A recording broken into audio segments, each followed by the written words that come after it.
jira jirtu akkam jirtan fayyaadha jirtu kam nagaa fayyaa jirtanii silaa beektawa nageenyin jiru haalli namni keenya amma keessa jiru hedduu ulfaataadha kanaaf yoo jiraattan arrasii galtee viidiyoo if mul'isuun barbaachisu guyyaa har'aatiif jechuudha kanaaf yoo jiraattan yeroo hunda sii galtee viidiyoo waraabaa ooluun hin barbaachisu yeroo takka sii galtee akkanattis waa dubbachuun barbaachisaadha kanaaf waan irra dubbachuu barbaadu keessaa beektaa waan kana sii galtee waan inni amma sii galtee qopheeffadhee dubbachuu barbaadu kana qeeyroo Oromoo biraan sheer godhaa qeeyroo Oromoo biraan gahaa kanaaf beektaa qeeyroon Oromootuun dhuguma dubbachuudhaaf wareegama qaqqaalii sii galtee hanqana hin ja'amne kafalaatis turanii kafalaatis jiranii jechuun akkuma beekamutti fakkeenyaaf kaleessa sii galtee qeeyroon teenya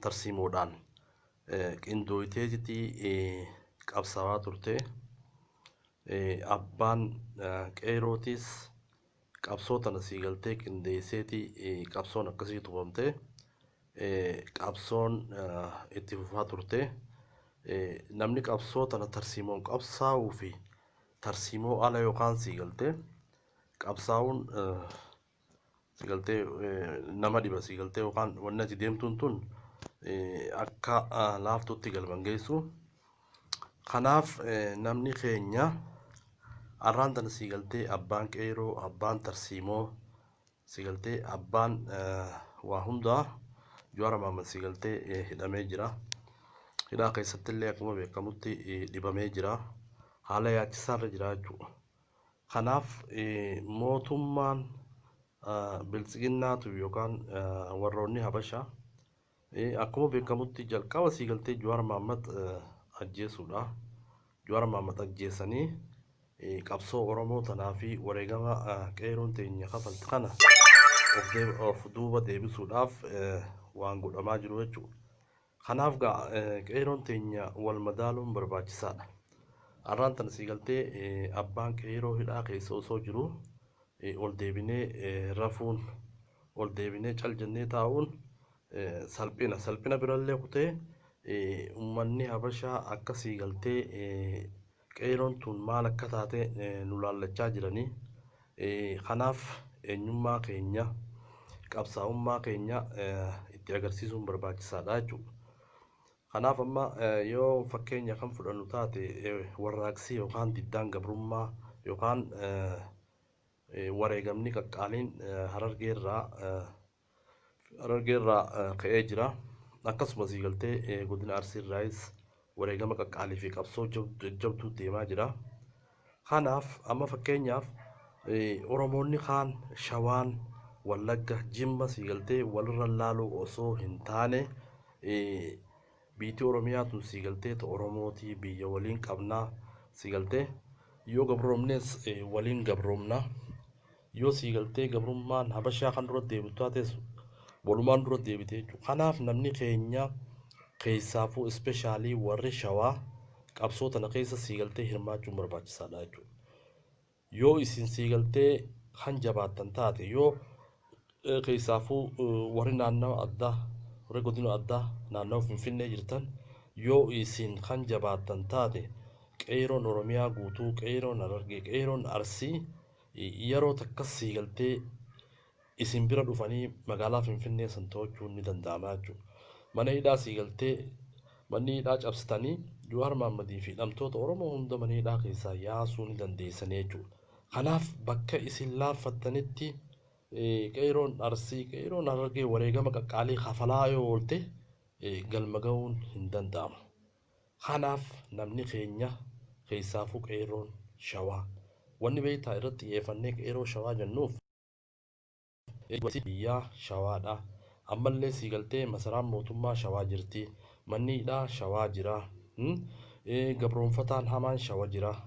Kanaaf nafxanyaan hamtuun shawa jirti jechuudha Finfinnee keessa. Kanaaf wareegamni siigaltee Harargee irra kafalluu fi wareegamni Arsii irra kafalaa jirru kun yoo siigaltee walitti qindoomtanii warra shawaa wajjin walitti qindoomtanii kan deemtan taate wareegama Harargee irra kafalaa jirru kanaa fi Arsii irra kafalaa jirru kana yeroo gabaabduu keessa siigaltee Finfinnee irratti yoo ta'e bu'aa guddaa fide jedheetii yaada. Kanaaf dhimma kana siigaltee qeerroon teenya keessaafuu qeerroon shawaa dhimma kana itti yaaduun barbaachisaadha.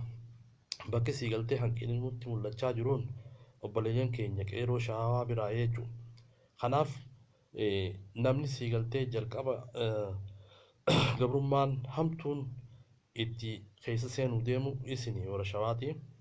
Kanaaf obboleeyyan kiyyaa wareegama qeerroon Arsii Harargee siigaltee godinoota tokko tokko gaggeeffamaa jiru kana keessatti obboleeyyan keenya warri shawaa hidhannoo keessanii fi garaa keessan murattanii qeerroo Oromoota qabsaawaa jirtu tana cinaa yoo isin dhaabbattan Oromoo fi Oromiyaallee bilisoomuu dandeessee jechuudha.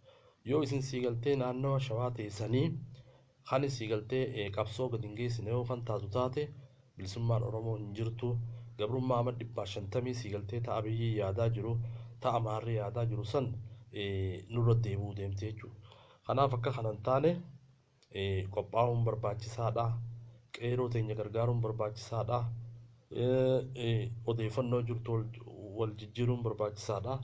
Kanaaf qeerroo teenya qeerroo Jimmaa, qeerroo Shawaa, qeerroo Wallaggaa, qeerroo Amboo siigaltee qeerroo Gincii, qeerroo Adaamaa hundi keessanuu siigaltee tokkummaa yoo qabsoofne gabrummaa amata 150 tanurra kaa'amuu deemtu tana jalaa ba'uu dandeenya. Ofii fi Oromoollee baraaruu kan dandeenyu yoo tokkummaan kaane siigaltee Oromiyaa baraaruu dandeenya jechuudha.